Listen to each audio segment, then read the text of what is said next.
L'histoire du linceul au Saint-Suaire de Turin. Le pape François a dit : le Saint-Suaire est une icône de l'amour de Jésus qui se donne sur la croix pour tous les hommes.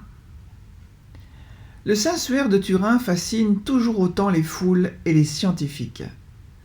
Comment aurait-il pu être fabriqué, puisque personne aujourd'hui n'arrive à le refaire ? Les chrétiens voient en l'homme du Suaire Jésus de Nazareth, crucifié à Jérusalem au 1er siècle. Le caractère extraordinaire de l'image, dont les scientifiques n'arrivent pas à dire comment elle s'est formée, a donné naissance à un néologisme à partir du mot linceul, en italien syndone, la syndonologie, pour désigner ce nouveau domaine de la science ayant pour objet l'étude de ce linceul de Turin. Du côté des scientifiques, on a vu apparaître dans le monde entier, en particulier ces 50 dernières années, des centres et groupes de recherche, parmi lesquels se détache le Centre international de syndonologie, fondé à Turin en 1959, dont la mission est d'aider l'archevêque de Turin en sa qualité de gardien pontifical du Suaire. Plus récemment, les études et recherches ont été étendues à d'autres disciplines comme la biologie, l'informatique, la chimie et la physique. L'image de l'homme qui est sur le linceul de Turin a toujours fasciné. L'observation de ce corps ensanglanté a, dès le début de son histoire, attiré non seulement l'intérêt des fidèles venus le vénérer, mais aussi la curiosité des autres pour savoir si cette image était surnaturelle ou faite de mains d'hommes. La recherche scientifique, qu'elle soit une recherche par des documents, par l'observation directe ou plus tard par des tests à l'aide d'appareils très sophistiqués, fait partie de l'histoire du linceul de Turin et se pose parfois en alternative à l'admiration, car la fascination qu'il exerce pousse ceux qui sont en face de lui à comprendre la raison d'être de ce linceul et sa réelle nature. Le premier à avoir étudié le linceul de Turin est, d'après un document de 1389, l'évêque Henri de Poitiers vers 1355, pour savoir, au travers des évangiles canoniques, si le linceul exposé à Liray, au nord de la France à cette époque, pouvait être le linceul qui avait recouvert le corps du Christ au tombeau. Devant le peu d'éléments concrets et le manque de preuves flagrantes de la supercherie, les ostensions continuèrent, même si une certaine réserve était mise par le pape quant à la nature de l'image.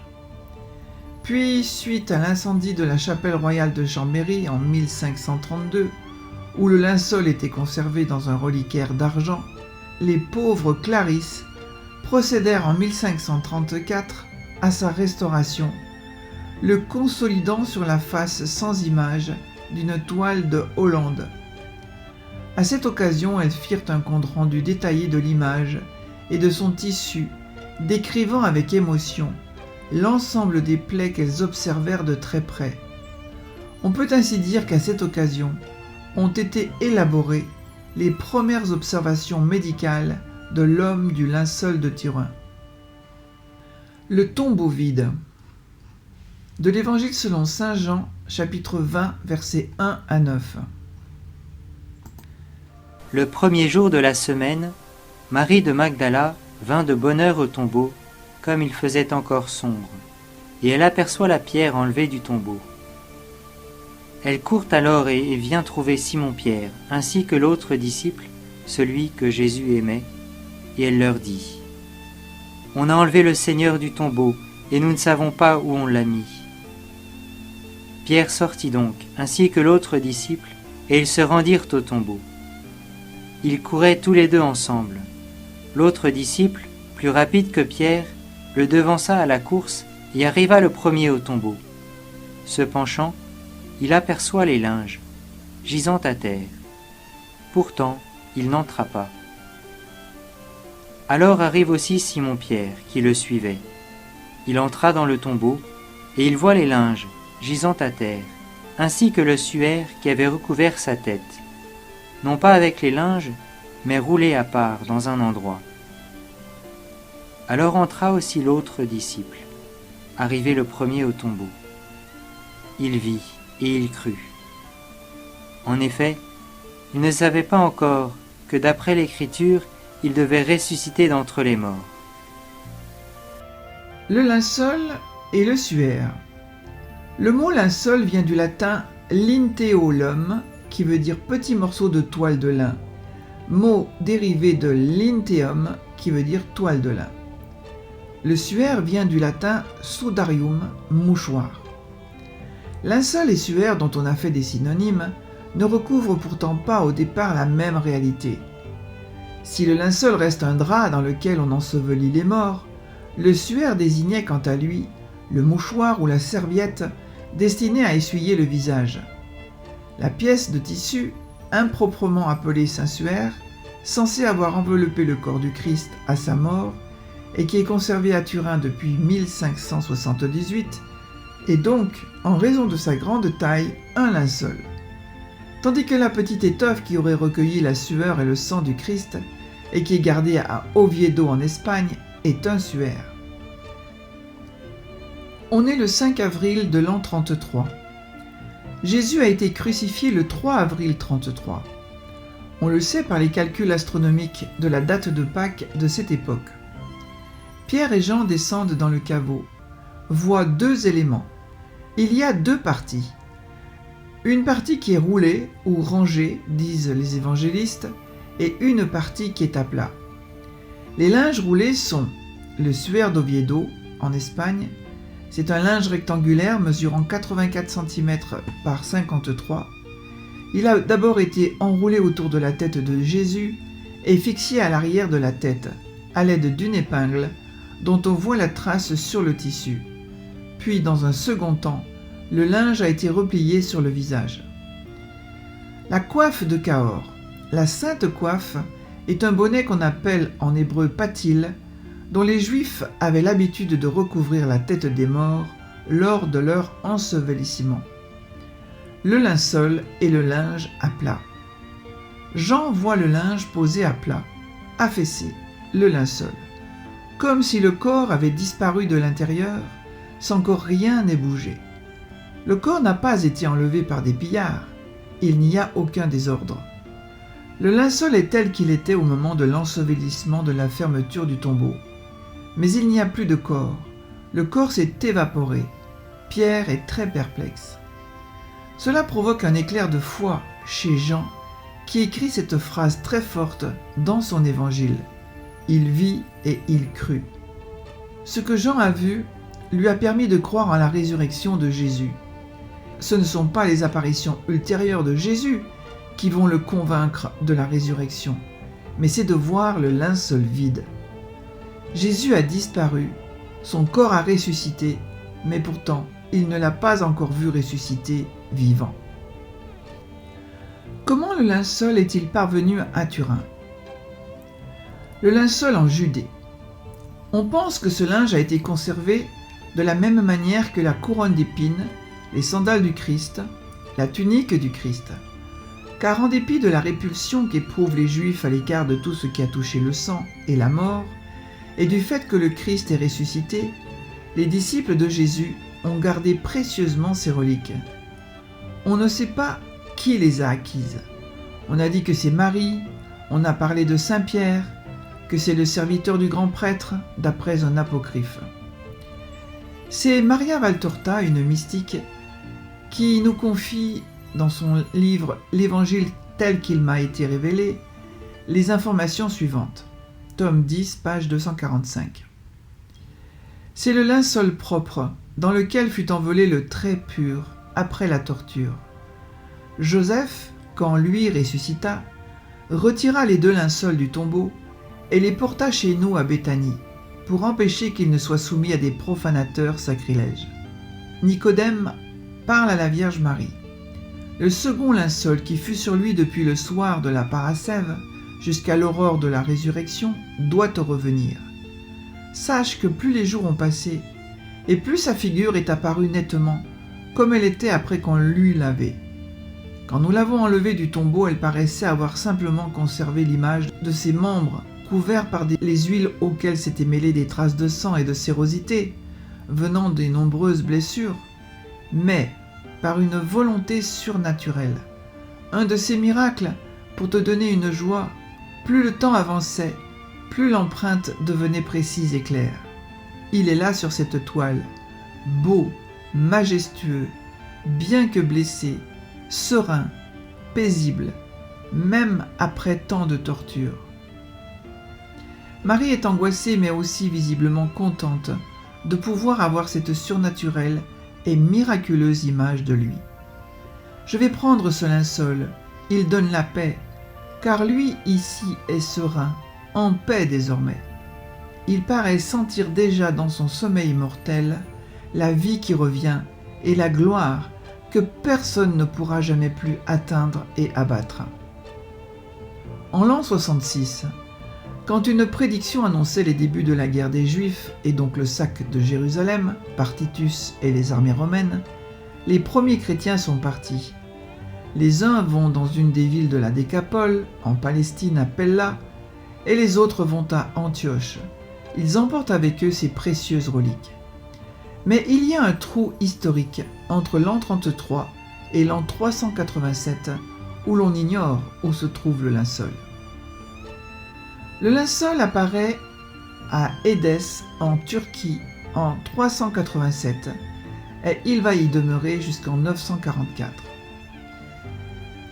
Édesse, c'est Urfa aujourd'hui. On commence à le vénérer dès le début du 5e siècle. On regarde cette image étonnante qui n'est pas faite de main d'homme, en grec akairo poiete. Ce qui est singulier, c'est qu'à partir de cette époque, fin du IVe siècle, très précisément, l'iconographie qui représente alors Jésus change. Avant, il était représenté en Apollon, imberbe, selon un dieu romain, jeune, beau, ou bien en bon pasteur portant la brebis, mais sans barbe. Mais à l'apparition du linceul à Édesse, toute cette iconographie va se caler sur les représentations de l'homme du linceul, c'est-à-dire les cheveux longs avec une raie au milieu, la barbe bifide à cause d'un arrachement dû au sévice vécu par Jésus chez le grand prêtre ou chez Pilate, et différentes caractéristiques comme un carré entre les sourcils, un œil et une joue tuméfiée, une mèche de cheveux qui s'avère être en réalité une coulée de sang. Il y a une quinzaine de signes que le professeur Vignon a décrits au début du XXe siècle qui caractérisent cette iconographie et qui se retrouvent parfaitement sur le linceul.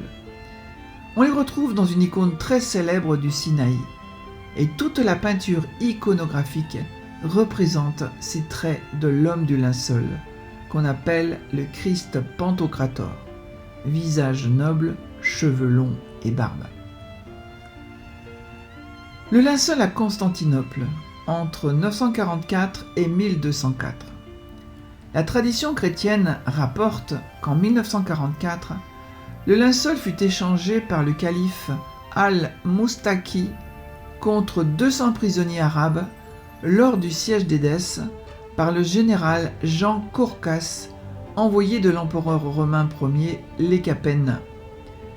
Peu après, l'image d'Édesse fut transportée à Constantinople, où l'empereur romain l'a reçue en grande pompe le 15 août 944. Il la déposa dans une chapelle du Grand Palais de Constantinople. Elle fut déposée à l'église Sainte-Marie du Phare, puis à Sainte-Marie des Blachernes, où le linceul sera exposé, soit déplié, soit replié dans un cadre ne laissant voir que le visage. À l'occasion du transfert du drap à Constantinople en 944, l'archidiacre de Sainte-Sophie prononce un sermon sur ce drap.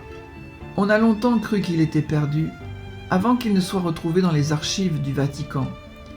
Il y indique que ce n'est pas simplement le visage, mais tout le corps de Jésus qui se trouve sur le linceul. D'autres documents qui viennent de la Bibliothèque Vaticane et de l'Université de Leyde aux Pays-Bas confirment ce passage. Le Codex Vossianus et le Codex de la Bibliothèque Vaticane. Le linceul à la Sainte-Chapelle à Paris, 1241-1347. Le linceul fait partie d'un transfert provenant de Byzance-Constantinople. Baudouin II de Courtenay, l'empereur latin de Constantinople, à court d'argent, va d'abord céder la Sainte Couronne à Saint-Louis en 1239. Saint-Louis a acheté à Baudouin II de nombreuses reliques, à commencer par la célèbre couronne d'épines. Puis, en 1241, deuxième voyage, un lot de 22 reliques arrivent en France, dont la Sainte Toile, qui est dans un coffret. Parmi elles figuraient également les langes de l'enfant Jésus, du lait de la Vierge, le linge du lavement des pieds, un morceau du roseau remis à Jésus en guise de sceptre dérisoire, l'éponge que lui avait tendue le soldat romain sur la croix, un morceau de la lance qui avait percé le côté du Christ, ses linges funèbres et le Sancta Tuellam, la Sainte Toile. À l'intérieur du coffret contenant le linceul, il y a deux objets. Un objet plus petit, le mandilion, qui était un dessin représentant le visage du Christ, qu'on vénérait beaucoup à Édesse et qui a disparu aujourd'hui, et le linceul. Le grand trésor constitué par Saint-Louis va disparaître à la Révolution, en dehors de la couronne d'épines et du linceul. Pendant un siècle, le linceul a été conservé dans le trésor de la Sainte-Chapelle. Aujourd'hui, on ne voit plus que la place où était le reliquaire, qui a été fondu par les révolutionnaires.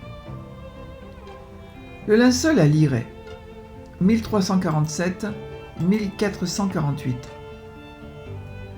Le linceul a été donné en 1347 à Geoffroy de Charny, porte-étendard de l'armée royale, membre du Conseil, personnage très important dans la chevalerie française, en récompense de ses bons et loyaux services. À ce moment-là, Philippe VI de Valois ne considère pas le linceul comme authentique. On ne vénérait pas la Sainte Toile car il y avait du sang dessus. Elle était vraisemblablement considérée comme impure. Elle était dans un coffre et on ne sait pas trop quel est ce grand linge en lin plié de 4,42 m de long sur 1,13 m de large. Geoffroy de Charny, le seigneur de Liray, au nord de la France, le confie aux chanoines de Liray pour le garder dans leur église collégiale. Tout de suite, les pèlerins vont affluer pour voir ce linge extraordinaire, non fait de main d'homme. Il resta ainsi la propriété de la famille de Charny jusqu'en 1448. Le linceul à Chambéry, de 1448 à 1578. Marguerite de Charny le donna à la duchesse Anne de Lusignan, épouse du duc de Savoie, résidant à Chambéry. La relique devint ainsi la propriété de la famille de Savoie. Le linceul à Turin, 1578 jusqu'à aujourd'hui.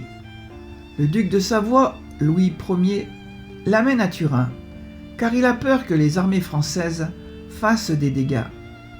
À partir de 1578, le linceul est gardé dans la monumentale chapelle royale annexée au dôme de la cathédrale Saint-Jean-Baptiste de Turin. Le 18 mars 1983, décès de l'ex-roi Umberto II, propriétaire du linceul. Par disposition testamentaire, le linceul devient propriété du Saint-Siège. Le linceul appartient désormais au Vatican, sous la condition qu'il demeure à Turin. Jean-Paul II l'a confié aux soins de l'archevêque. Ce qui est extraordinaire, c'est qu'à chaque tragédie de l'histoire, le linceul échappe. Il va échapper à deux incendies. En 1532, l'incendie de Chambéry, le reliquaire fond, des gouttes de plomb tombent et abîment en partie le côté du linceul. Ce sont les triangles que l'on voit encore et qui ont été réparés par les sœurs Clarisse. En 1997 a lieu l'incendie de la cathédrale de Turin. Un pompier de 19 ans, Mario Trematore, poussé, dira-t-il, par l'Esprit Saint, prend une masse et tape pour enlever le linceul du reliquaire. Il confie qu'une voix lui disait « Tape là !» pour casser le reliquaire et sauver le linceul. Ce jeune pompier a dit plus tard « Si cela avait été un tableau de Giotto ou de Michel-Ange, je l'aurais laissé. Mais là, j'ai voulu le sauver. Les analyses scientifiques du linceul. Début de l'ère scientifique. Le 28 mai 1898, Secondo Pia, photographe italien amateur, avocat, a obtenu l'autorisation de photographier le linceul à l'occasion d'une ostension. Dans la demi-lumière rouge de son laboratoire, il sort la plaque du bain de son bac à développement et, de stupéfaction, il manque de la lâcher, tellement il est pétrifié.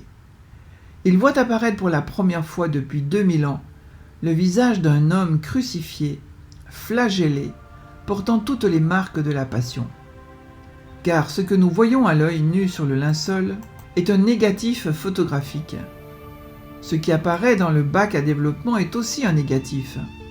Il y a une inversion des couleurs qui se produit. Les taches blanches sont sombres et les taches sombres sont blanches. Et du coup, négatif sur négatif, cela fait du positif. C'est véritablement stupéfiant. Grâce à cette photographie argentique d'autrefois, on a retrouvé le vrai visage de l'homme du linceul. Aujourd'hui, avec le numérique, les photos du portable, on ne pourrait plus faire cela. En 1973, le linceul est examiné pour la première fois directement par des scientifiques et des prélèvements sont effectués à fin d'analyse. C'est notamment Gilbert Raes qui découpera un échantillon de tissu pour en déterminer la composition. Il sera le premier à trouver des traces de coton dans cet échantillon. Le même jour, Max Frey, un criminologiste suisse, spécialiste des pollens, effectuera des prélèvements de surface en appliquant directement sur le linceul des pressions avec du scotch spécial. Il découvrira plusieurs types de pollen venant du Moyen-Orient. Aux USA, en 1976, les scientifiques John Jackson et Bill Motem utiliseront un appareil appelé le VP8 qui donnera pour la première fois au monde l'image tridimensionnelle de l'homme du linceul de Turin. Cette image est l'une des caractéristiques majeures du linceul. Elle est l'information codée au sein même de l'image, donnant la distance entre le linceul et le corps de l'homme qu'il recouvrait. Cette caractéristique est impossible à reproduire par des techniques humaines lorsqu'on veut réaliser une copie de l'image du linceul. Le linceul porte donc en lui non seulement le langage de la photo, mais aussi de la photo en 3D. C'est la seule image au monde qui contient cette information tridimensionnelle. L'image est un léger brunissement, un dégradé, qui n'affecte que le sommet des fibres du lin, sur une épaisseur de 20 à 40 microns, et qui varie en fonction de la distance du corps avec le drap. C'est comme si le corps s'était projeté sur le drap. En 1978, une exposition va avoir lieu pour le 400e anniversaire de l'arrivée du linceul à Turin. Une étape capitale dans l'histoire scientifique du linceul est franchie. Un groupe de scientifiques dénommé le STURP, Shroud of Turin Research Project, est mis en place. Durant 5 jours, les scientifiques de différentes disciplines utiliseront entre autres les ultraviolets, l'infrarouge, la fluorescence au rayon X et en lumière visible, etc. Ils feront des centaines de photographies, prélèveront des échantillons de surface de l'image, du sang et des fibres du tissu. Les scientifiques travailleront en même temps à différents endroits du linceul pour un total de 120 heures continues de travail. Témoignage de Barry Schwartz. C'est un jeune scientifique juif qui a fait partie de l'équipe des 40 scientifiques du STURP. Barry est stupéfait par cette étude. Il dit « Il est intéressant de constater qu'après toutes nos études, nous pouvions dire ce que cela n'était pas. Cela n'était pas une peinture, pas une photographie, pas une brûlure, pas une gravure, pas un frottement. Mais nous ne pouvions pas répondre à la question « Comment l'image s'est-elle formée ?» La propriété la plus étonnante de l'image sur le linceul est que la distance entre le tissu et le corps fait que l'image est plus ou moins dense. Plus le corps était proche, plus l'image est sombre, et plus il était loin, plus l'image est claire. L'image du linceul ne vient pas seulement d'un contact, elle s'est formée aussi à distance du corps. Donc, les différentes distances entre le tissu et le corps ont produit les différences de densité de l'image. Quand nous l'avons regardé avec le VP8, nous avons vu le relief naturel d'un corps humain. Alors comment fait-on une telle image? On ne peut pas la reproduire. Et la chose qui m'a empêché d'accepter que le linceul soit authentique durant des années, c'est que le sang sur le linceul est encore rouge. Le sang ancien doit être noir ou marron. Et en 1995, dans une conversation téléphonique que j'ai eue avec le docteur Adler, un chimiste juif, qui a prouvé que le sang sur le linceul est vraiment du sang, nous étions en conversation et téléphone et là, il m'a dit quelque chose dont je n'avais jamais entendu parler. Quand quelqu'un est torturé sur une longue période de temps, sur 24 heures, à peu près la durée pendant laquelle Jésus a été torturé, le corps entre en état de choc. Jésus n'a pas reçu à boire, il a été flagellé. Il est entré en choc anaphylactique, qui est une réaction allergique exacerbée. Après quelque temps, dans ce genre de choc, les parois des cellules rouges du sang commencent à se décomposer et le foie répand dans le sang une enzyme qui s'appelle la bilirubine. Quand cela arrive, le sang reste rouge pour toujours. Quand j'ai découvert cela, c'était la dernière pièce du puzzle. Et cela m'a donné la conviction que le linceul est authentique, parce que ça m'a donné une réponse scientifique et crédible à la dernière question que j'avais. Les conclusions du STURP. En 1981, 3 ans après ses études, le STURP donne ses conclusions. Voici les conclusions principales. L'image est superficielle, elle ne traverse pas le lin. De l'autre côté du tissu, il n'y a pas d'image. La seule chose qui traverse sont les taches de sang. La coloration se fait par des fibrilles jaunes plus ou moins foncées. Cette image a résisté à la chaleur lors des incendies et elle a aussi résisté à l'eau. L'équipe découvre que ce drap est seulement composé de fibres de lin finement tissées en chevron. Le tissu est très typique du 1er siècle. Ce tissu a été tissé par une famille de juifs qui ont pour principe de ne pas mélanger le végétal et l'animal. Or, il n'y a pas de mélange de fibres végétales avec des fibres animales, comme cela peut arriver pour renforcer le tissu, par exemple avec de la laine. C'est un tissu très fin et léger de 3 mm d'épaisseur. C'est donc un tissu de qualité et de grand prix. Les taches sombres qui forment l'image à la surface proviennent d'une oxydation acide et déshydratante des fibres du linceul. L'image du linceul a été formée par un rayonnement inconnu, provenant d'un corps ayant subi un supplice qui correspond en tout point au supplice du Christ, tel que le décrivent les évangiles, et toutes les études convergent pour conclure à l'authenticité. Les indices cachés dans l'image mise en lumière par la recherche scientifique permettent une étude médicale de l'image du linceul. Elle révèle que cet homme a vécu un véritable supplice, qu'il est mort crucifié. Je vois un homme qui a souffert une torture incroyable. Il est difficile d'imaginer comment un être humain peut faire cela à un autre être humain. Ce linceul porte inscrites de façon mystérieuse les mêmes supplices que le Christ. C'est un document de la passion de Jésus. Flagellation avec des lanières typiques des Romains, casque d'épines, épaules tuméfiées du fait d'un fardeau pesant, poignets et pieds transpercés, côté droit ouvert, écoulement de sang. Nous ne voyons pas simplement un homme qui est mort, nous voyons un homme dont le visage est gonflé parce qu'il a été battu. On peut voir qu'il a une joue qui est plus gonflée que l'autre.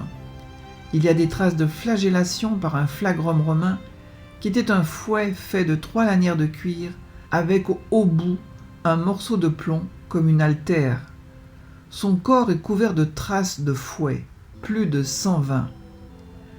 Le sang a traversé la toile, on est sûr que le sang était sur le tissu avant que l'image apparaisse, car partout où il y a du sang, il n'y a pas d'image.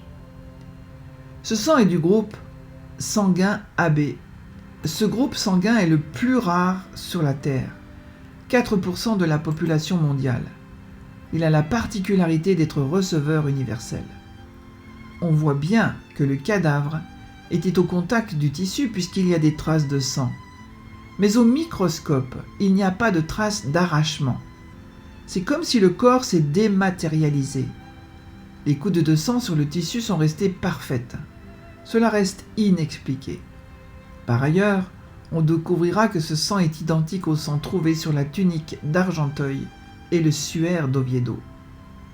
Encore plus étonnant, ces plaies de la crucifixion dans les mains. Les taches de sang sur le linceul nous montrent qu'il a été crucifié par les poignets. Les Romains savaient que s'ils crucifiaient à travers les paumes, cela pouvait s'arracher. Mais si on est cloué par les poignets, cela ne peut jamais s'arracher. Le docteur Barbet, chirurgien à l'hôpital Saint-Joseph de Paris, a découvert qu'un cadavre attaché par des clous dans la paume ne tient pas sur une croix. Son poids déchire les mains.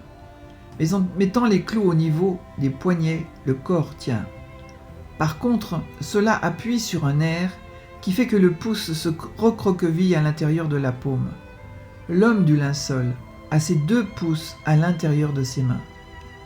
Encore une fois, cet homme a été crucifié comme Jésus. Le linceul lui-même nous permet de mieux comprendre comment se faisait la crucifixion dans les premiers siècles. Nous voyons aussi des traces de sang qui couvrent sa tête, comme s'il avait porté un casque, une couronne d'épines. Mais pas les belles choses que les artistes nous montrent. Les soldats romains n'allaient pas prendre le temps de tresser une belle couronne. Ils ont pris un buisson d'épines et l'ont écrasé sur sa tête, le faisant saigner partout.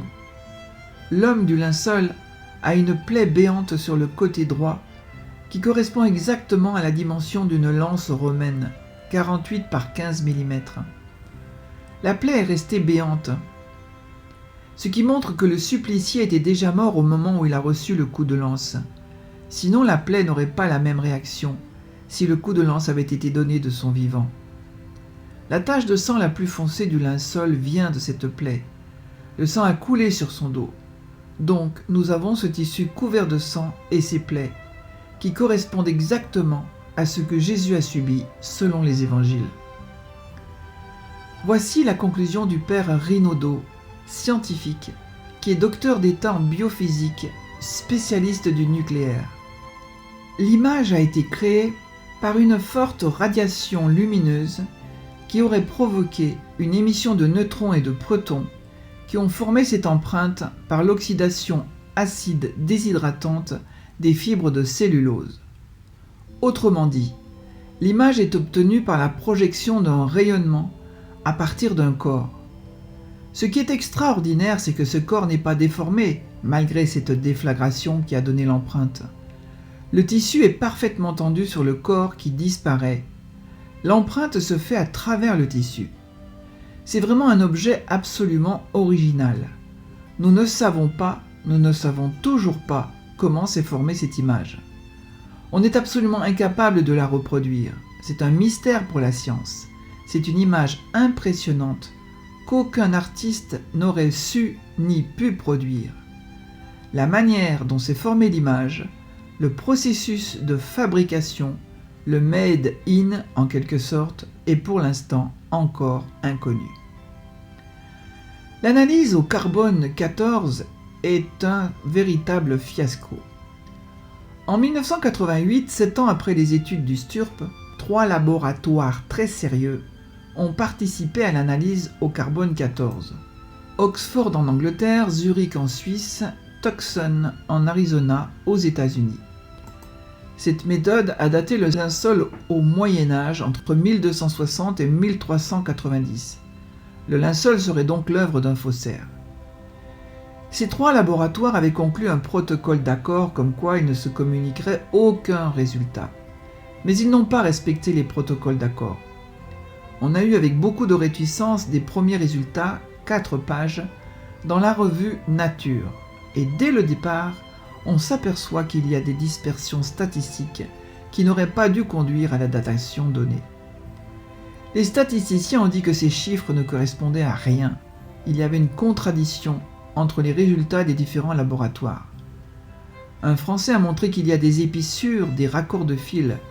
Tout cela indique qu'il y a eu un ravaudage. C'est pour cela que statistiquement aujourd'hui, il y a 1% de chance pour que les 3 échantillons qui ont pourtant été prélevés côte à côte appartiennent au même linge. Cela déqualifie complètement l'expérience du carbone 14. Le père Rinaudot affirme que la datation au carbone 14 a pu être faussée par l'enrichissement dû à la forte radiation lumineuse qui a produit l'image avec une forte émission de neutrons. Un autre savant, Garza Valdés, dit que sur le linceul, on voit des traces de bactéries, des moisissures, qui n'ont sans doute pas été nettoyées lors des protocoles antérieurs. Gérard Lucot dit qu'il y a des traces de carbonate de calcium en très grande quantité. Or, on sait que le linceul a séjourné dans une jarre pliée en 52 plis, avec de l'eau probablement au fond qui a imprégné le tissu. De plus, lors de l'incendie de 1532, on a jeté massivement de l'eau sur le linceul. Cela a joué dans la modification des données. En 2017, un jeune chercheur, Tristan Casabianca, a obtenu du British Museum, qui était le coordinateur de l'opération, les chiffres bruts. Ceux-ci révèlent une grande incohérence. Un an après l'analyse au carbone 14, qui contredisait tous les résultats du STURP, Aaron Upinski est sollicité. C'est un grand scientifique d'origine juive, mathématicien, épistémologue, linguiste. Il s'est mis au travail et est devenu une référence mondiale du linceul de Turin. Il a organisé en 1993 un symposium à Rome où il a donné toutes ses conclusions dans lesquelles il démonte catégoriquement les résultats au carbone 14. Il a mis en avance la fameuse IRSC, impression, retrait sans contact. Ce scientifique qui n'est pas chrétien nous donne une conclusion ferme. Le linceul de Turin est la seule pièce archéologique qui recèle des contradictions scientifiques non explicables par la science la plus puissante de tous les temps, celle de l'impression-retrait sans contact. On ne peut comprendre cette image que si on la relie au phénomène de la résurrection du Christ. Grâce à tous ces chercheurs, qu'ils soient convaincus d'un linceul authentique ou non, ou qu'ils cherchent juste à comprendre la formation de l'image, toutes ces personnes ont fait du linceul de Turin un des objets archéologiques le plus étudié au monde. Sans ces personnes et leur immense travail, sans leur détermination, leur conviction ou leur sacrifice, sans une concurrence parfois acharnée entre ceux qu'on appelle les syndonologistes et les sceptiques, le linceul de Turin aurait très vite plongé dans l'oubli. La recherche scientifique n'est absolument pas finie. D'autres découvertes sont en cours grâce à des hommes et des femmes passionnés. Une image que personne n'a pu reproduire. Le 11 avril 2022, un chercheur de l'Institut cristalographique de Bari, le CNRS italien, fait une expérience avec le professeur Giovanni Fanti et ils arrivent à la conclusion, selon une technique de rayon X bien particulière, que le linceul date du 1er siècle. Ils ont pris un certain nombre d'échantillons de comparaison. L'un est un échantillon trouvé dans la citadelle de Massada, qui fut le haut lieu de la résistance des Juifs contre les Romains. Massada a été détruite en 73 après Jésus-Christ, donc au 1er siècle. Et le linceul correspond parfaitement à ce linge de Massada. On retrouve les mêmes fleurs, les mêmes pollens. C'est donc un linge du 1er siècle. C'est une pièce unique au monde, mais qui reste mystérieuse. Le linceul est un témoin de la passion et de la résurrection du Christ. Tout est signé. Le linceul permet de lire la souffrance extraordinaire subie par Jésus. Il a été flagellé avant d'être crucifié. Jésus a donné un sens à la souffrance et à sa propre mort. Paul Claudel disait « C'est un visage d'une majesté incomparable, une majesté pleine de douleur et de tristesse. Plus qu'une image, c'est une présence. » On a tendance, nous chrétiens, à voir le crucifix, on se dit « Oui, c'est le signe de la croix, Jésus est mort pour nos péchés. » Mais nous ne voyons pas l'atrocité de ce supplice, et le linceul nous le montre. Le professeur Bardel a montré dans les années 30, après une étude médico-légale très fouillée. Un petit groupe de disciples secrets de Jésus, Joseph d'Arimathie, Simon, Nicodème, qui étaient membres du Sanhédrin, ont obtenu que Pilate leur cède le corps de Jésus pour qu'il soit enterré dans une vraie tombe, alors que les condamnés étaient enterrés à même la terre. Ils ont voulu donner en signe de respect un enterrement digne du Messie. Thierry Castex, chercheur, a fait des travaux avec des images en 3D, et il a découvert qu'on a mis sur un doigt de Jésus, mort, une chevalière, à peine enfoncée. Cela montrait le respect infini qu'ils avaient du Messie. Ils ont entouré Jésus de fleurs. C'est un enterrement d'une grande dignité. On a posé 2 pièces de monnaie sur la paupière droite close de Jésus. Ce sont des pièces frappées par l'empereur Tibère entre l'an 29 et 31. Il y a des inscriptions qui ont été trouvées sur le côté du visage du linceul par le professeur Marion de l'Institut d'optique d'Orsay. Ce sont des inscriptions d'une écriture très ancienne du 1er siècle. In Nietzsche, à la mort tu iras. C'est une formule de condamnation à mort prononcée à cette époque. Et Jésus Nazarénos, Jésus le Nazarénien. Tout est signé. Cette image est celle d'un condamné, le Nazaréen. Ces inscriptions ont sans doute été faites par l'huissier romain qui était chargé de vérifier la sépulture. On approche de la résurrection. Le linceul n'est pas une preuve de la résurrection. La résurrection ne peut se comprendre que dans la foi et la lecture des Écritures. Avec une certitude absolue, on peut affirmer que c'est le linceul du Christ. Ce linceul nous interroge sur la résurrection elle-même. Les concordances entre l'homme du linceul et le Christ des évangiles. De l'Évangile selon saint Jean, chapitre 19, versets 1 à 16. Pilate prit alors Jésus et le fit flageller. Les soldats, tressant une couronne avec des épines, la lui posèrent sur la tête, et le revêtirent d'un manteau de pourpre, et ils s'avançaient vers lui et disaient « Salut, roi des Juifs !» et ils lui donnaient des coups. De nouveau, Pilate sortit dehors et leur dit « Voyez, je vous l'amène dehors, pour que vous sachiez que je ne trouve en lui aucun motif de condamnation. » Jésus sortit donc dehors, portant la couronne d'épines et le manteau de pourpre. Et Pilate leur dit « Voici l'homme. » Lorsqu'ils le virent, les grands prêtres et les gardes vociférèrent, disant « Crucifie-le, crucifie-le » Pilate leur dit « Prenez-le, vous, et crucifiez-le, car moi, je ne trouve pas en lui de motif de condamnation. » Les Juifs lui répliquèrent « Nous avons une loi, et d'après cette loi, il doit mourir, parce qu'il s'est fait fils de Dieu. » Lorsque Pilate entendit cette parole, il fut encore plus effrayé. Il entra de nouveau dans le prétoire et dit à Jésus « D'où es-tu » Mais Jésus ne lui donna pas de réponse. Pilate lui dit donc « Tu ne me parles pas ? Ne sais-tu pas que j'ai pouvoir de te relâcher et que j'ai pouvoir de te crucifier ?» Jésus lui répondit « Tu n'aurais aucun pouvoir sur moi, si cela ne t'avait été donné d'en haut. C'est pourquoi celui qui m'a livré à toi a un plus grand péché. » La condamnation à mort. Dès lors Pilate cherchait à le relâcher, mais les Juifs vociféraient, disant « Si tu le relâches, tu n'es pas ami de César.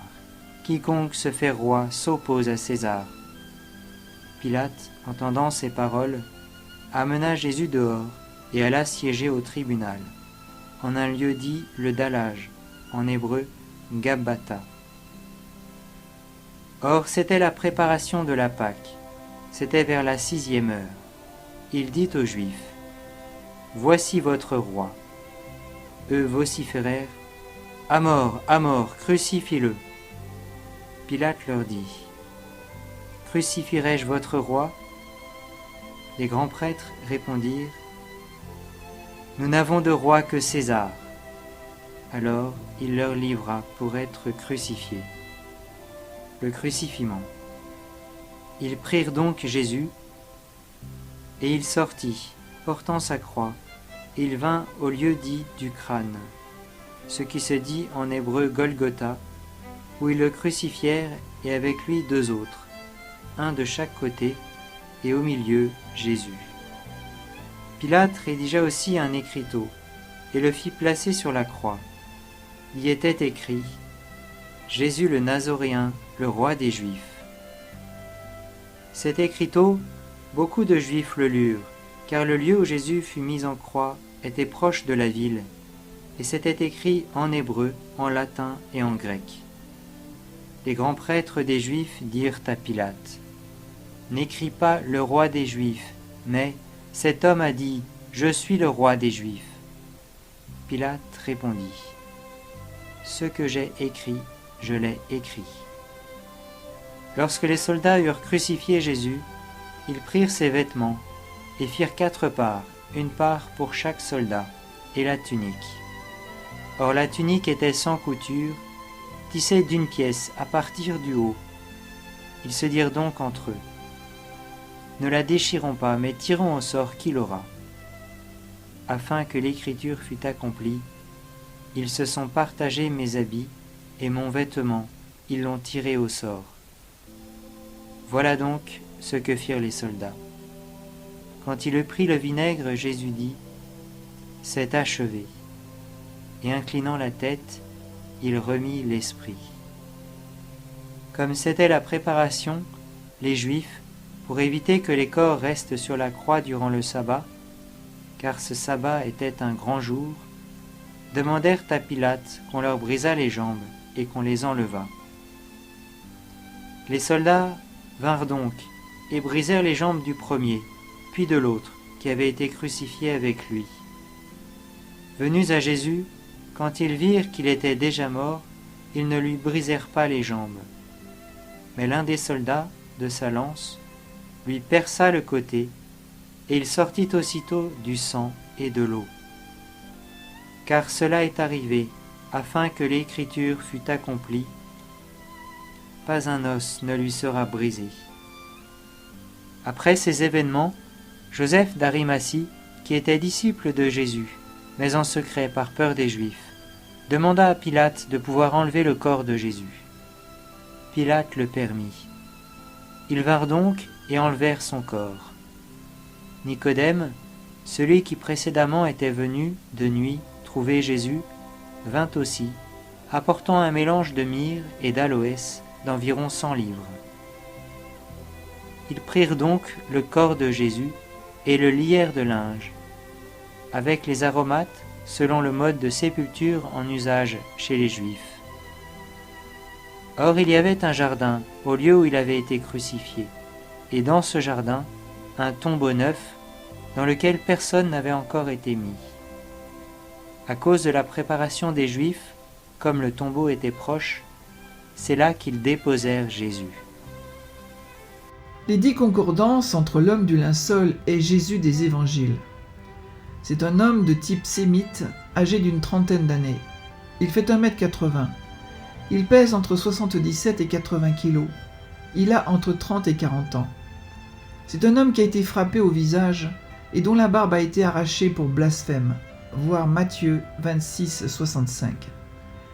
Il a subi la double peine, flagellation et crucifixion, voir Matthieu 27, 1 à 16. Il est couronné d'épines. Il a porté lui-même sa croix, voir Jean 19, 17. C'est un crucifié dont on n'a pas brisé les jambes, voir Jean 19, 31, 36. Il a reçu un coup de lance romaine post-mortem sur le côté droit.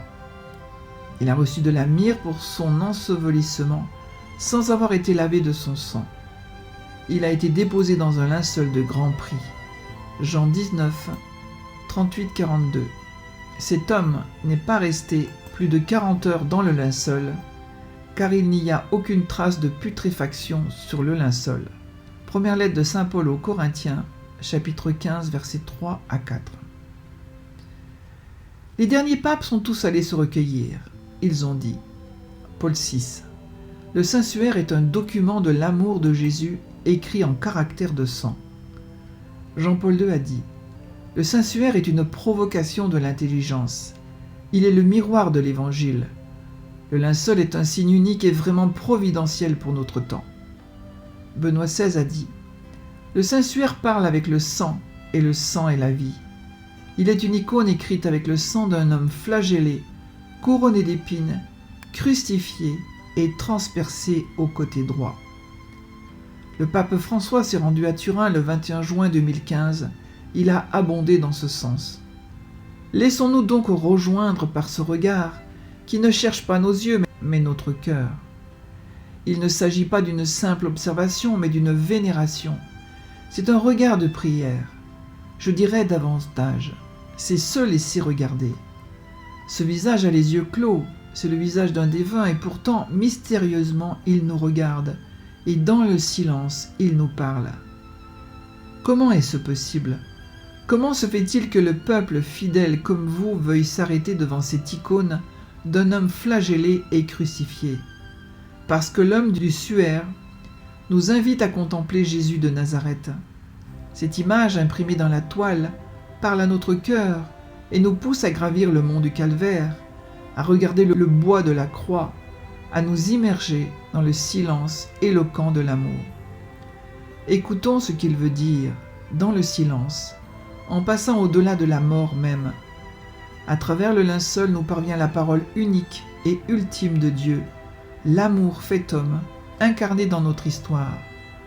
L'amour miséricordieux de Dieu qui a pris sur lui tout le mal du monde pour nous libérer de sa domination. Ce visage défiguré ressemble à tant de visages d'hommes et de femmes blessés par une vie qui ne respectent pas leur dignité, par des guerres et des violences qui frappent les plus faibles. Pourtant, le visage du suaire communique une grande paix. Ce corps torturé exprime une souveraine majesté. C'est comme s'il laissait transparaître une énergie contenue mais puissante. C'est comme s'il nous disait « Aie confiance, ne perds pas l'espérance. La force de l'amour de Dieu, la force du ressuscité vainc tout. » Conclusion. Le linceul de Turin présente toujours tant d'énigmes. Comment l'empreinte du linceul peut-elle être un parfait négatif photographique ? Comment se fait-il que le linceul porte en lui le code de la 3D ? Comment l'image s'est-elle formée puisqu'on ne trouve aucune trace de peinture ? Comment se fait-il que l'image soit aussi bien proportionnée alors que le tissu était lié au cadavre ? Comment le supplicié a-t-il pu se retirer sans contact puisque les caillots de sang n'ont même pas été arrachés ? Chose encore plus étonnante, comment se fait-il que le modelé des caillots de sang soit absolument intact ? Comment a-t-on récupéré un linge alors que la décomposition des corps commence à partir de la 37e heure ? Comment une image s'est-elle formée alors que l'empreinte faciale et dorsale est exactement la même en intensité ? Pourquoi, avec tous les moyens d'aujourd'hui, aucun scientifique n'a jamais pu produire ce linceul ?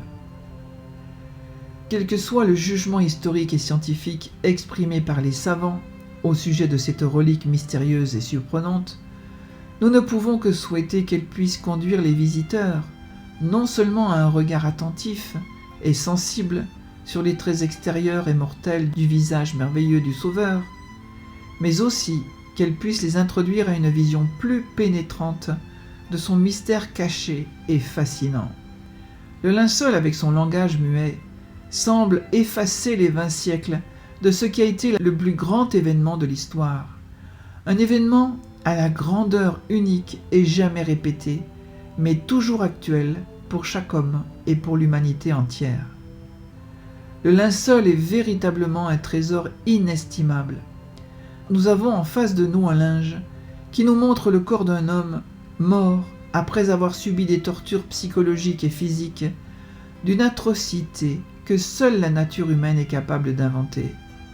Il est le drap funèbre dans lequel a été enveloppé le corps de Jésus lorsqu'il fut déposé dans le tombeau près du Calvaire. Il fascine les simples et les savants, les croyants et les non-croyants. La foi ne vient pas de preuves, mais d'une adhésion du cœur. Cependant, les signes peuvent l'entraîner. Le linceul est un signe extraordinaire qui nous montre que Jésus est mort, qu'il a été enseveli dans un linceul et qu'il est ressuscité. Le linceul n'est pas une preuve de la mort et de la résurrection de Jésus. Une preuve nous obligerait à croire. Or, la résurrection du Christ sera toujours le fruit d'une adhésion libre de notre cœur et de notre foi. La résurrection de Lazare que Jésus opéra entraîna la décision des pharisiens de tuer Jésus. On peut donc être témoin d'une résurrection et pourtant ne pas croire que Jésus est le Messie. Pendant des siècles, les chrétiens ont vénéré le linceul comme une relique, une image du Christ non faite de main d'homme. La science est intervenue, qui nous fait comprendre que le linceul est bien plus qu'une simple relique. Le linceul est un signe pour notre génération, pour les jeunes qui, comme Saint Jean, peuvent voir et croire. Chacun peut suivre le signe grâce au linceul de Turin pour avancer dans la bonne direction et dire avec saint Thomas, lorsqu'il a vu de ses propres yeux le Christ ressuscité, « Jésus, tu es mon Seigneur et mon Dieu. Amen. »